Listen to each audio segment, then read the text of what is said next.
ating Panginoon na muli tayo po ay may pagkakataon upang tayo Zoom ay magkasama-sama at tayo ay sumamba sa ating Panginoon.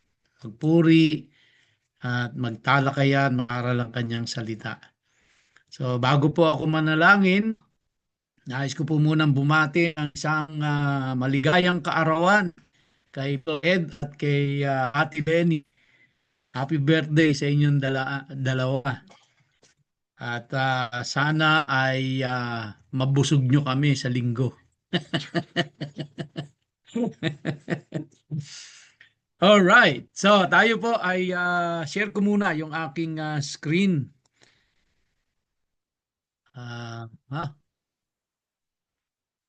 Yan. Dali lamang po At medyo ano lang ho tayo. Yan. Okay. So, as you can see on the screen, the title of our discussion for tonight is A Shadow of Things to Come, which is basically taken from the book of Colossians, chapter 2, verses 16 to 17. So, this is more of understanding these verses in Colossians chapter 2 in light of biblical hope. And maya-maya po ay papaliwanag ko sa inyo kung ano ang dahilan bakit po itong ating tinatalakay ngayon. Tayo po muna ay manalangin. Ama naming nasa langit, aming Diyos at aming Panginoon, kami po ay sama-sama na dumudulog sa iyo sa mga oras na ito. Marami pong salamat sa buong maghapon na simula sa aming paggising hanggang sa mga oras na ito, kami po ay iyong iningatan, sinamahan, pinagpala sa iba't ibang kaparaanan. At salamat po na muli kami ay makakapag-aral ng iyong salita. Tulungan mo po kaming lahat, aming na maunawaan namin, maintindihan namin ang aming pong pag-aaralan ngayong gabi. Bigyan mo po kami ng kaliwanagan. Tulungan mo po ang iyong lingkod na tagapagpaliwanag, tagapaghatid ng iyong mga salita upang ito ay aking pong maibahagi ng maayos at maliwanag. Ganon din po ang aking mga kapatiran na tagapakinig sa gabing ito. Bigyan mo rin po sila ng karunungang maintindihan ang aking pong pag-aaralan. Sa iyo po, Diyos, ang taus-pusong pasasalamat at aming pong pagluwalhati at pagdakila sa iyo. Sa pangalan ni Yeshua, ito po ang aming sama-samang panalangin. Amen and amen. Ayan, no? So, again, magandang gabi po sa inyong lahat. At ngayon ay titingnan natin ang isang mahalagang talata mula sa Colossians chapter 2 verses 16 to 17. Madalas itong hindi naunawaan. Pero kapag sinuri natin ng mas malalim, makikita po natin na Sabbath, ang pista o yung ating seven feasts of the Lord at ang buwan, o may po ito Sabbath, ay hindi pa po ito lipas. May malalim silang kahulugan at tumuturo sa pag-asang nasa hinaharap kay Kristo. No? Basahin po natin ang Colossians chapter 2 verses 16 to 17.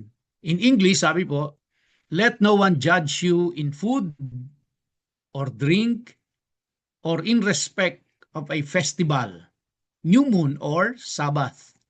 These are a shadow of things to come. Ano daw po yung shadow of things to come? Ano yung shadow na yon? of things to come. Yun po yung mga festival, no? Yung seven feasts of the Lord. Ano pa po? Yung food or drink. Ibig sabihin, yung may kinalaman sa dietary law nila. At yung Sabat. So, tatlong aspeto po. Yung kanilang dietary law, yung kanilang festival, yung seven feasts of the Lord, at yung kanilang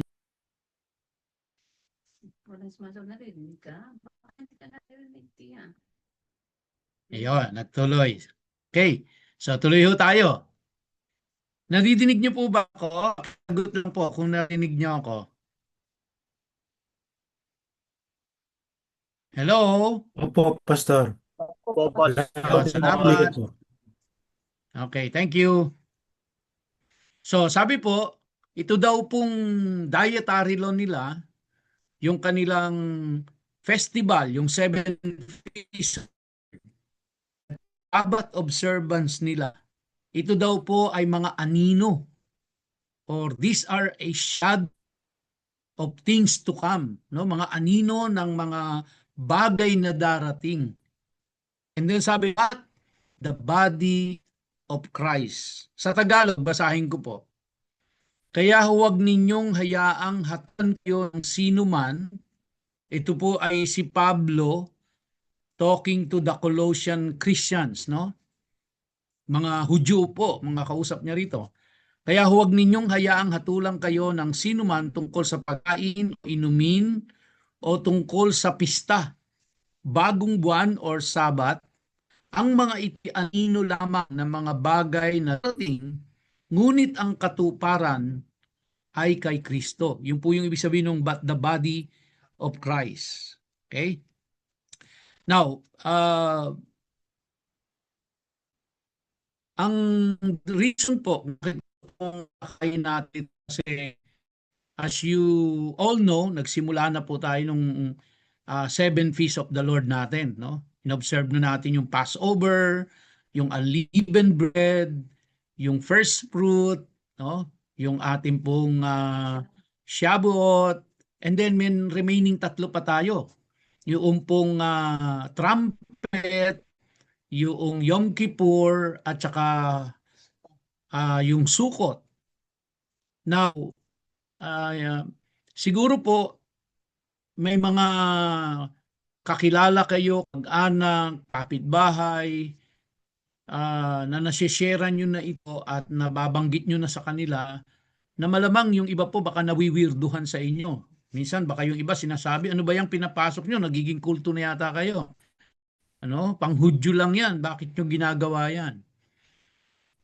Isa po ako ay nagbibisikleta and sa pagbibisikleta ko ako po ay merong nakausap na isang Christian na may edad na rin po siya at matagal na rin siyang Kristiyano at siya ay leader na rin po ng mga Bible studies, kung saan-saan na ito nakakarating for mission work. And nagkaroon po ako ng pagkakataon na banggitin sa kanya yung mga seven feasts of the Lord na ito. No? Talaga pong to my surprise, parang bago lahat sa kanya yung naririnig niya sa akin. At sabi niya sa akin, alam pastor na ano ko, nabuksan ang isip ko napaisip ako ngayon So, hindi ko naririnig yan hindi pangkaraniwan, sabi, hindi pangkaraniwang tinatalakay sa mga simbahan. No? So, kaya marami po tayo na mga makakausap talagang maninibago sa atin dahil hindi ito ang common practice dito sa atin. Ang common practice natin dito sa Pilipinas ay yung adapt natin ang mga Western culture. Kaya kapag ito ay isinasagawa sa simbahan, talagang marami po ang hindi pamilyar sa kanila. Lalo pag nagbanggit na tayo ng mga pinag-aaralan nating mga sacrifices, no? Kasi nabanggit ko rin sa kanya yun eh, naikwento ko rin yung tungkol doon sa Ola, doon sa Harat, doon sa Minka, na pinag-aaralan po natin sa Leviticus. Talagang lahat bago sa kanyang pandinig yung mga terminologies na yon, at walang kaalam-alam, no? Hindi alam kung ano yung Hanukkah, hindi alam kung ano yung mga sacrifices na ng mga Hudyo noon. Talagang totally walang alam. So ibig sabihin, hindi po na ituturo sa simbahan. Kaya sa malamang na malamang, kapag ka po tayo ay naisi-share natin ito sa iba, meron pong magre-react na ano ba kayo? Hindi naman tayo Hudyo, kaya ano pa yan? Old Testament yan. Hindi na applicable ngayon yan. So, samot-saring mga reaksyon po ang makukuha natin dito. So, since ito po ay atin nang isinasagawa sa church, at naniniwala naman po ako na majority, kundi man lahat sa ating church ay kumbinsido na po na talagang ito ay dapat nating gawin. Baka yung iba meron pa rin pong pag-aalinlangan. So kaya gusto kong talakayin ito para ito ay makatulong upang mapagtibay natin, no?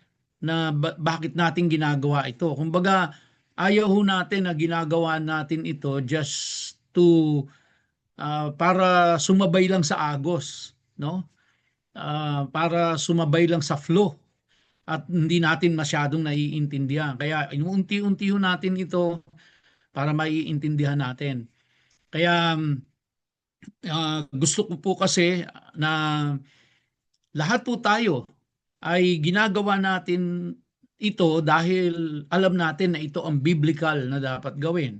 At tayo ay fully convinced na ito ay dapat nating gawin dahil biblical ito. Hindi dahil ipinaggagawa lang sa atin or sumasabay lang tayo sa agos, kundi naiintindihan natin kung ano yung ginagawa natin, no? At kung bakit natin ginagawa yon. So ito po yung reason kung bakit nais kong talakayin po itong especially itong Colossians chapter 2 verses 16 to 17. Kasi pag binasa po natin, no, basahin ko lang ulit sa Tagalog. Sabi, kaya huwag ninyong hayaang hatulang kayo ng sinuman tungkol sa pagkain or dietary law o inumin o tungkol sa pista o yung Feast of the Lord, bagong buwan or Sabbath, no, yung observance ng Sabbath. At ang sabi po rito, ang mga ito'y anino lamang na mga bagay na darating. Ngunit ang katuparan ay kay Kristo. So, dahil po doon sa talata na 'yon na ito ay anino lamang, no? At doon po sa huli ang sabi, ang katuparan ay kay Kristo. So ang common na nagiging interpretation po dito, dahil kay Kristo natupad na 'yon, hindi na natin kailangang i-observe ang dietary law. Hindi na natin kailangang i-observe ang mga festival. Hindi na natin kailangan i-observe ang Sabbath.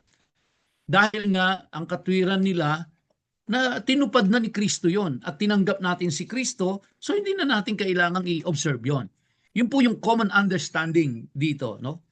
Pero bago tayo tumuloy sa pinakapunto, pag-usapan muna natin ang praktikal ng kahalagahan ng Sabat, mga pista, at mga batas tungkol sa pagkain. Ulitin ko po, yung Sabbath law nila, yung Feast of the Lord, at yung mga dietary law.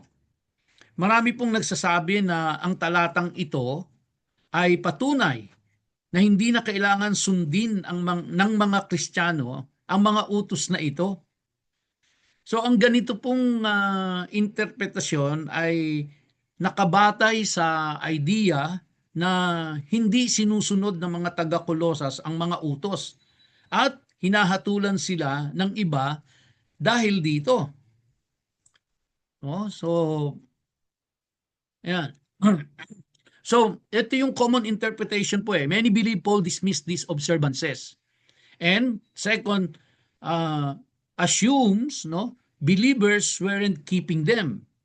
And Paul's warning seen as rejection of Old Testament practices. So these are the common interpretation of these verses in Colossians chapter 2. No? And evidence shows Colossians were observing Sabbath and festivals. Ibig sabihin, yung mga kinakausap po dito ni Paul ay makikita natin na sila mismo ino-observe nila yon. Ino-observe nila yon na yung dietary law, ino-observe nila yon. Remember, this is New Testament, no? Ino-observe nila ang mga feast of the Lord, ino-observe po nila ang Sabbath.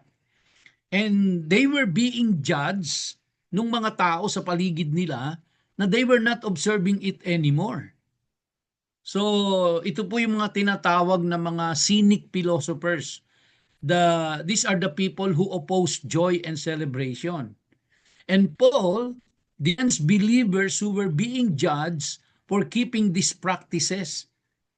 So, ang katunayan po dito mga kapatid, itong mga Colossians na ito ay pinapractice po nila ito.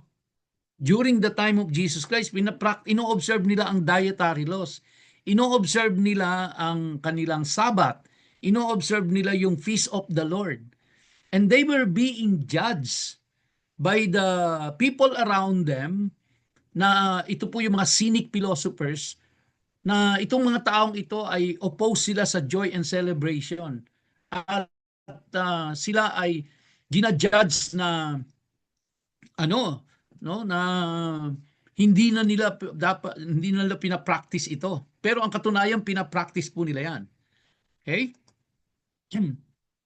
Now, pero may mga may mga matibay na ebidensya na ang mga taga-Colosas po ay talagang sumusunod sa mga utos na ito. At ang mga humahatol sa kanila ay hindi tagasunod ng batas, kundi mga upo sa ganitong magsunod. Malamang mga tagasunod nga po sila ng filosofiyang cynic. No, binanggit ko kanina, balik lang tayo doon. Yan, no? Na hindi sang-ayon sa kasiyahan, pagkain at pagdiriwang na kaakibat ng Sabat at ng mga pista. So ngayon, ano po ang ibig sabihin ng anino ng mga bagay na darating? No? Ang Sabat, pista at bagong buwan o yung new moon na may kinalaman po ito sa Sabat, no? Ay parang paunang larawan o tinatawag po nating preview ng mas malalim na katotohanan na darating. At ang katuparan nga po nito ay ang ating Panginoong Jesucristo. So parang ganito po. Kung may anino, ibig sabihin po may totoong bagay na pinanggagaling yung anino yun. Ibig sabihin, kasi hindi naman magkakaroon ng isang anino kung walang totoong bagay, no, na pinagmumulan po nung anino na yon. So ang mga utos na ito ay nagpapakita ng mga espiritual na katotohanan na natupad kay Kristo. Okay, ulitin ko po. Ang mga utos na ito, yung observance of dietary law, yung observance ng Sabbath, yung observance ng seven feasts of the Lord, ang lahat ng ito ay nagpapakita po ng espiritual na katotohanan na natupad kay Kristo. Tulad ng kapahingahan, di ba? Pagka Sabat, time of rest nila yan. Kalayaan at bagong buhay. So, hindi ibig sabihin na walang halaga ang mga utos na ito. Sa halip, ipinapakita ni Pablo na ang tunay na diwa at layunin ng mga ito ay natupad kay Kristo. Ulitin ko po, no? Yung yung pong layunin, no? Yung layunin po nito ay natupad sa Panginoon Hesus. Kaya huwag tayong magpadala sa mga humahatol sa atin. Hindi ko po alam kung kayo'y nahatulan na kayo ay kasi meron ako naririnig-rinig na kwento rin sa mga kapatiran na sila ay sinasabihan ng mga kamag-anak nila na ano ba yan? Kulto na yata yung pinasok ninyo. No? Ano na ba yung pinagagagawa nyo dyan? Pang-Hudyo yan. Hindi naman pang-atin yan. So, wag ho tayong magpadala sa mga humahatol sa atin, lalo na kung ang pagsunod po natin ay mula sa pananampalataya at paggalang sa Diyos. Okay? So, anino na mga bagay na darating? Yan po yung sinabi doon sa doon sa mga talata. Maraming marami pong mga tagapagpaliwanag o mga nagtuturo ang nagsasabi na ang mga bagay na darating, no, ay tumutukoy sa ginawa ng Panginoong Jesucristo sa krus, ang kanyang kamatayan at muling pagkabuhay. So, ibig sabihin, ang Sabat, mga pista at bagong buwan ay mga simbolo o anino na nagpapahiwatig ng mga bagay na tinupad ni Kristo. At suportahan ko ng kasunod na bahagi ng talata, ngunit ang katuparan ay kay Kristo. Para bang sinasabi ni Pablo na ang mga pista at sabat ay anino lamang at si Kristo ang tunay na laman o realidad ng mga na ito, no? Uh, ng mga pahayag na ito. Dahil dito, may ilan na nagsasabi na hindi na mahalaga ang pagsunod sa mga pista at sabat ngayon dahil natupad na ito ni Kristo. Totoo naman na may koneksyon, no? Totoo naman po na may koneksyon ang mga pista sa ginawa ng ating Panginoong Jesucristo sa krus. Halimbawa, parehong si Juan Bautista at si Pablo ay ikinukumpara ang kamatayan ni Kristo sa paghahandog ng kordero sa Paskwa o sa Passover. Tulad ng dugo ng kordero na nagligtas sa Israel mula sa pagkaalipin sa Ehipto, ang dugo ni Kristo ang nagliligtas sa atin mula sa kasalanan at kamatayan. Pero tanong, ito ba talaga ang punto ni Pablo sa Colossians chapter 2 verse 17 na natupad na ni Kristo ang Sabat at mga pista kaya hindi na natin kailangan pang i-observe ito, yung Sabat, yung Feast of the Lord, no? Hindi na natin yung dietary law, hindi na natin kailangang i-observe 'yon, no? Ito po ang sagot, hindi, no? May ilang dahilan kung bakit hindi ito ang tinutukoy ni Pablo. Una, sa original na wika, no, sa original na wika, hindi sinabi ni Pablo na mga bagay na dumating na, kundi mga bagay na darating pa lang. Ibig sabihin, hindi pa nangyayari ang mga ito noong panahon ng mga taga-Kolosas. Kaya't ang Sabat, pista at bagong buwan ay tumuturo sa pangyayaring mangyayari pa lang sa hinaharap. So ang tema ng pag-asa sa hinaharap ay paulit-ulit sa sulat ni Pablo sa Kolosas. Sabi nga ng scholar na si Harold Weiss, ang tunay na realidad ay nasa hinaharap. Kapag dumating na ang mga bagay na darating, ang misteryong tinanggap ng mga taga-Kolosas ay si Kristo sa inyo, ang pag-asa ng kaluwalhatian. Hindi niya gustong mawala sa kanila ang pag-asa. Sa simula pa lang, pinupuri niya ang Diyos dahil sa pag-asang nakaimbak para sa inyo sa langit. Dahil sa hinaharap na darating, pinaalalahanan niya ang mga taga-Kolosas na samantalahin ang panahon dahil malapit na ang pagbabalik ni Kristo. Kaya dumating na si Kristo, sila ay magpapakita sa kaluwalhatian. Kaya hindi tumutukoy si Pablo sa nakaraan sa krus, kundi sa hinaharap. No? So Paul's focus is forward-looking, not backward. to the cross. At kahit sabihin natin na tama ang salin na ang laman ay kay Kristo, hindi nito binabali ang sinabi ni Pablo sa unang bahagi ng talata. Ang Sabat, pista, at bagong buwan ay may kahulugan pa rin dahil tumuturo sila sa mga darating na bagay. At si Kristo ang katuparan ng mga iyon tungkol sa Sabat, mga pista, at bagong buwan bilang anino ng mga bagay na darating.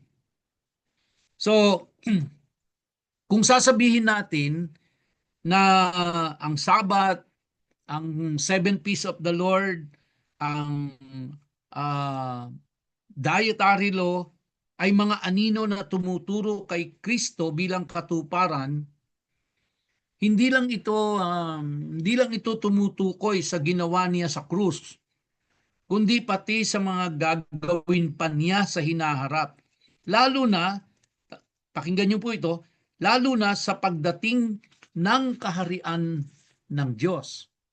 So, ibig sabihin po, yung pong dietary law, yung Feast of the Lord, yung Sabbath, hindi lang po ito tumutukoy doon sa pagkakapako ng Panginoong Jesucristo sa krus ng Kalbaryo, kundi ito ay tumutukoy doon po sa iba pa niyang gagawin sa darating na panahon. Ibig sabihin, patuloy pa rin silang tumuturo sa hinaharap na gagawain ni Kristo. Naghihintay pa tayo ng ganap na katuparan ng kaharian ng Diyos dito sa mundo. Kaya kung sasabihin po na dahil tinupad ni Kristo yan, then hindi na natin kailangang i-observe ang dietary law, hindi na natin kailangang i-observe ang seven feasts of the Lord, hindi na natin kailangang i-observe ang Sabbath kasi tinupad na ni Kristo yun.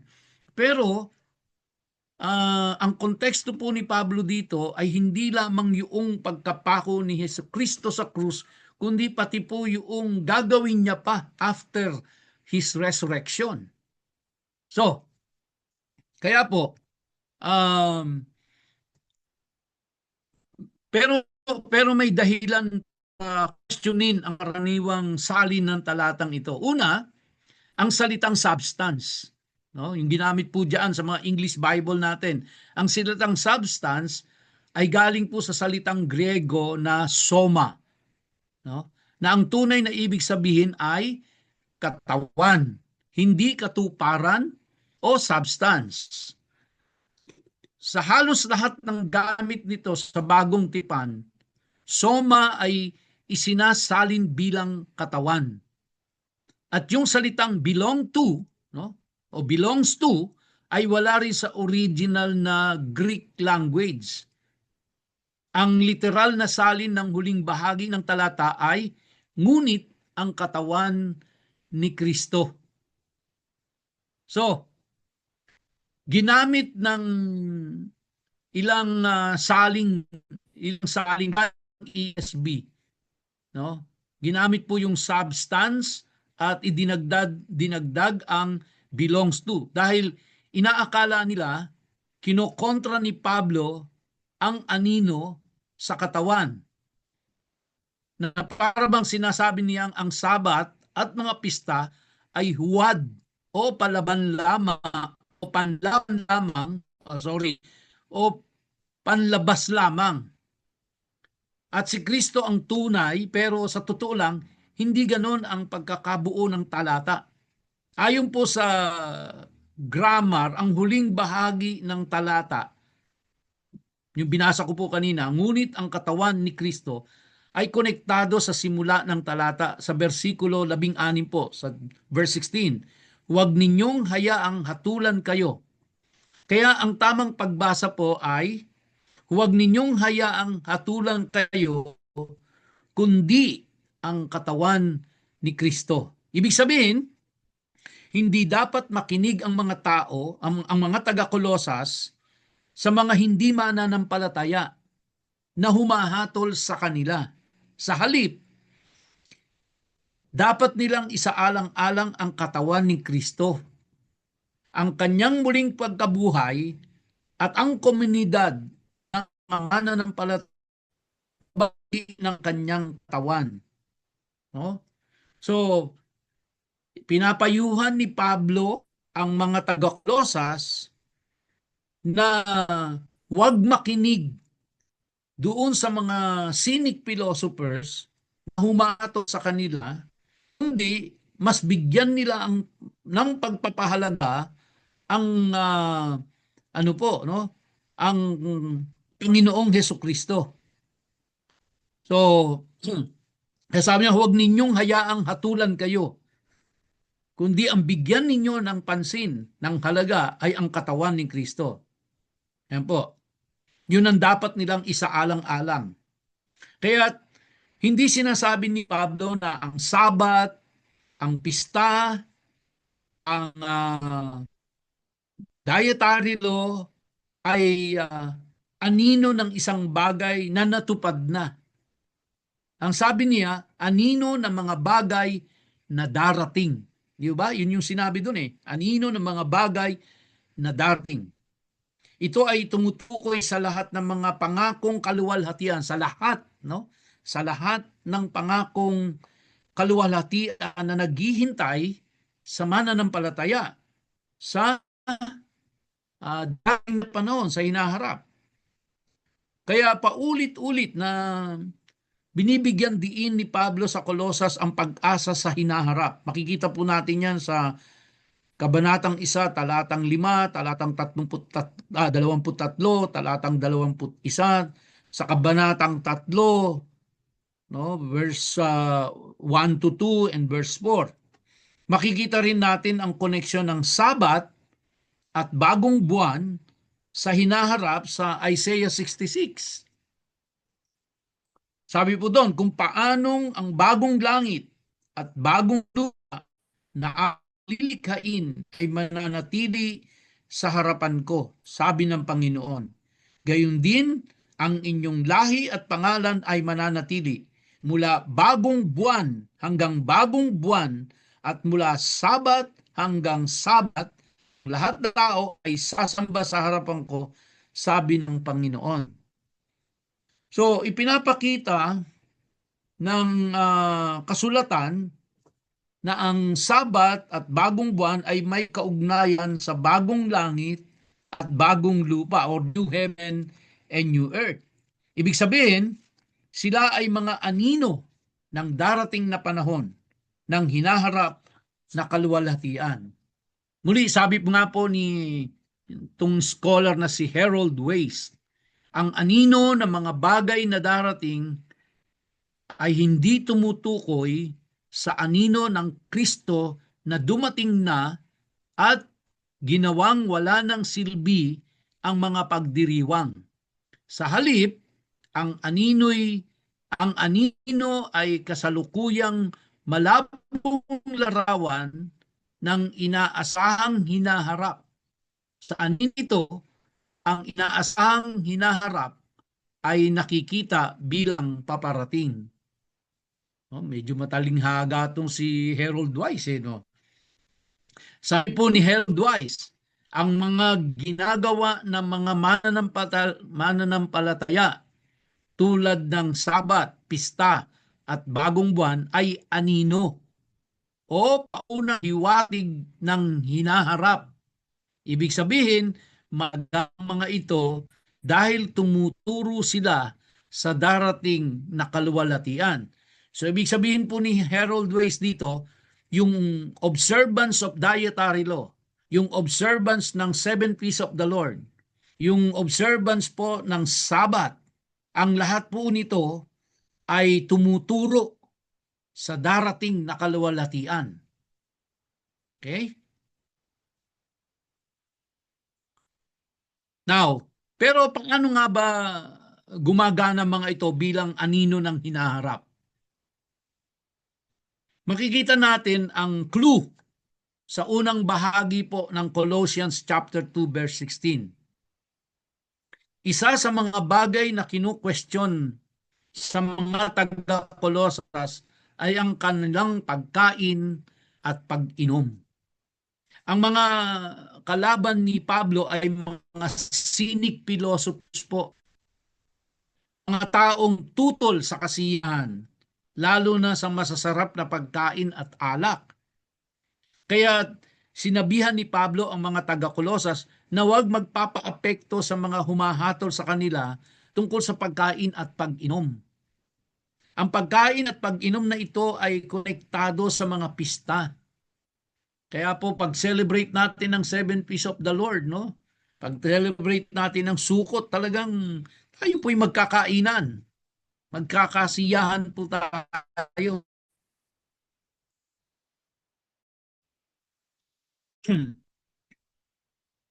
So sabi ni Pablo, huwag kayong magpapapekto sa kanila, no? Tuloy lang ang kasiyahan, kumbaga tuloy lang magsaya kayo dahil yung yaan po yung kanilang e-expecten in the future. Ang pagkain at pag-inom na ito ay again, hindi po ito yung hindi po yung lasingan. Hindi po ibig sabihin dito ng pag-inom ay paglalasing. No? Ang pagkain at pag-inom na ito ay konektado sa mga pista, bagong buwan at sabat, mga araw ng pahinga. Yung sabat po is araw ng pahinga, kasiyahan. Ito po at pagdiriwang, ito ay konektado dun sa celebration ng Feast of the Lord. Sa mga okasyong ito, karaniwan, ang masasarap na pagkain at alak po ay inihahanda. No? Talagang nagre-rejoice sila. Halimbawa po sa Deuteronomy chapter 16, iniutos ng Diyos na ang mga tao ay magsaya sa mga pista ng Shabuot at Sukot. So kaya hindi po kasalanan, no? Yung magsaya, magkainan, iniutos mismo ito ng Panginoon eh. Yung celebration ng Feast of the Lord. Iniutos po ito ng Diyos. Sabi niya sa Deuteronomy chapter 16 verse 13, ipagdiwang ninyo ang pista ng mga tolda sa loob ng 7 araw. Kapag nakapag-ani na kayo mula sa giikan at pisaan ng ubas. So gusto ni Lord, i-enjoy nila yung kanilang harvest. Kasi si Lord din ang nagbigay sa kanila nung na yun eh. No? Yung ani na yun eh. Ang Diyos ang nagbigay ng ulan. Ang Diyos ang fertilize nung kanilang soil. Ang Diyos ang nagpatubo nun at nagpabunga. Pagpapala ng Diyos sa kanila yon at nais ng Diyos na kanilang i-enjoy yon. No? Kaya hindi niya ipinagbabawal yung pong celebration ng feast at magsaya sila doon. Kaya yung sinasabi po ng mga kalaban ni Pablo ay hindi na dapat yan ino-observe ng mga hindi na dapat ino-observe ng mga taga-Kolosas dahil tinupad na ni Kristo yan. Ganun din po ang nagiging kaisipan ngayon. Whereas pag tiningnan natin doon po sa pagkakapako ng Panginoong Jesucristo at muli niyang pagkabuhay, ay binigyan niya ng katuparan yung pong darating na future na kung saan ang future na ipagkakaloob sa atin ng Diyos ay future na masaya, nagdiriwang, nagkakainan, nagpiesta, no? So, kaya yung pong sinasabi niya rito na yung pista, yung 7 Feasts of the Lord, yung dietary law, yung Sabbath, ay anino siya ng mga bagay na darating pa. No? Kasi yung pong Sabbath ay tumutukoy po ito sa kapahingahan. Yung pong Feast of the Lord, tumutukoy po ito sa kasiyahan. Okay? So, isa sa mga layunin ng Sukot ay ang pagdiriwang ng ani ng ubas para po sa paggawa ng alak. Now, hindi po ito yung alak na katulad ng iniisip natin ngayon na alak, no? Yung bang walang patumanggang paglalasing. Siyempre, yung ubas po na pinipiga nila at yung juice na iniinom nila, kapag ka po yan ay ininom nila ng sobra-sobra, talaga nakakalasing yon, no? Pero iba po yung likor, no? Doon sa grape juice. Kaya sa Nehemiah po, chapter 8, pinayuhan ni Nehemiah ang tao na huwag malungkot o umiyak sa araw ng pista. Sa halip, sinabi niya po na kumain kayo ng masasarap na pagkain, uminom ng matamis na alak, at magpadala ng pagkain sa mga walang handa, sapagkat ang araw na ito ay banal sa Panginoon. Huwag kayong malungkot sapagkat ang kagalakan ng Panginoon ang inyong lakas. No? Ang bagong buwan ay ipinapakita rin sa Biblia bilang araw ng kasiyahan at handaan. Ito po ay makikita natin sa 1 Samuel chapter 20, sa Psalm chapter 81 verses 1 to 3. At ganun din po sa Isaiah 58 verse 13, ang Sabat ay tinatawag na araw ng kaluran. So ngayon, ano ang kaugnayan ng mga pagdiriwang na ito sa darating na panahon? Sa kasulatan, ang hinaharap, ang mesyanikong kaharian, no, ay inilalarawan bilang panahon ng malaking kagalakan kasama ang masasarap na pagkain at alak, mga kapatid. No?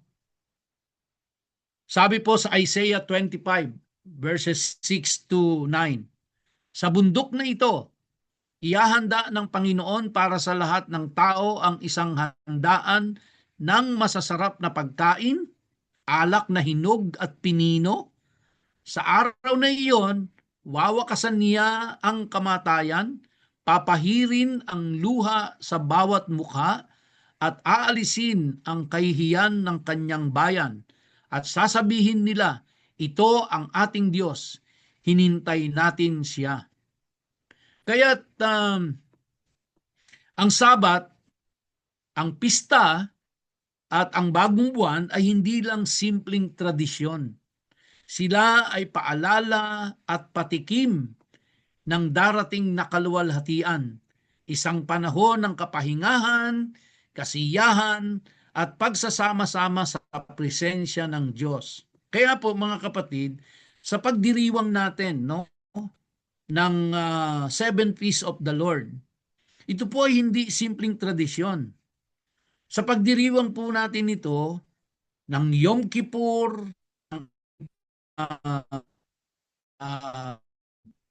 Yom Teruah, sila po ay paalala at patikim ng darating na kaluwalhatian. Isang panahon ng kapahingahan, kasiyahan at pagsasama-sama sa presensya ng Diyos. So huwag niyo pong kalilimutan yan. Sa pag-celebrate natin ng Seven Feasts of the Lord, sa inyo po na nag-o-observe ng Sabat, ako po, I really tried my very best na i-observe ang Sabat talaga, ang kapahingahan. No? Wala akong ibang gagawin, kundi talagang yung presensya lang po. Doon lang ako sa presensya ng Panginoon. Mahirap gawin, pero let's try it, no? Yan po, mga kapatid, ay ano yan eh, paalala sa atin, paalala at patikim ng darating na kaluwalhatian. So sa talata nasa natin, sa Isaiah, Jeremiah, Luke, malinaw na ang hinaharap na kaharian ng Diyos ay puno ng kagalakan, kasiyahan at pagdiriwang. Kaya po, bago pa dumating yung panahon na yon, ginagawa na natin ngayon dito. No? Meron na tayong preview, ika nga. May preview na noong gagawin natin sa pagdating ng panahon. Ito po ay puno ng kagalakan, kasiyahan at pagdiriwang. May masasarap na pagkain, alak na pinino. Mayroon pong sayawan, awitan at kapahingahan. Lahat ng ito ay larawan ng kaluwalhatiang darating. Yung po yung sinasabi doon sa binasa natin sa Colossians chapter 2 verses 16 to 17. Kaya't kapag ipinagdiriwang natin ang Sabat, yung pong Feast of the Lord, ino-observe natin ang dietary law, hindi lang ito simpleng tradisyon. Ito ay paalala at patikim ng darating na kaharian ni Kristo. Ito ang ibig sabihin ni Pablo sa Colossians chapter 2 verse 17. Nang sinabi niyang ang mga ito ay anino ng mga bagay na darating. Hindi niya sinasabi na wala ng halaga ang mga ito. Sa halip, tinuturo niya na may mas malalim na kahulugan ang mga ito dahil tumuturo sila sa hinaharap na katuparan ng mga pangako ng Diyos. Sa Luke chapter 22 verses 28-30, sinabi mismo ni Jesus sa kanyang mga agad, kayo ang mga nananatili sa gitna ng aking mga pagsubok, kaya't ibinibigay ko sa inyo ang isang kaharian tulad ng ibinigay sa akin ng aking Ama, upang kayo'y makakain at makainom sa aking hapag sa aking kaharian at maupo sa mga trono upang hatulan ang 12 lipi ng Israel. Napakaganda pong larawan ito ng darating na panahon. Isang panahon ng pagsasama-sama, kagalakan at kapahingahan kasama ni Kristo. So sa pagtatapos po mga kapatid, ang pagtukoy ni Pablo sa Sabat, pista at bagong buwan bilang anino ng mga bagay na darating ay nagpapakita na ang mga ito ay may kaugnayan sa hinaharap na kaluwalhatian. Hindi niya ito tinatanggihan o ipinagbabawal. No? He even affirms the value of these observances because they are shadows pointing to future fulfillment, not obsolete, but meaningful previews of coming glory. So celebrating now is a way of anticipating the kingdom, mga kapatid. So, ang kasiyahan, pagdiriwang, at pagsasama-sama nga sa mga okasyong ito ay paunang lasa ng tunay na kagalakan na mararanasan ng mga mananampalataya sa darating na kaharian. So, mga kapatid, lastly, how do our celebration reflect our future hope?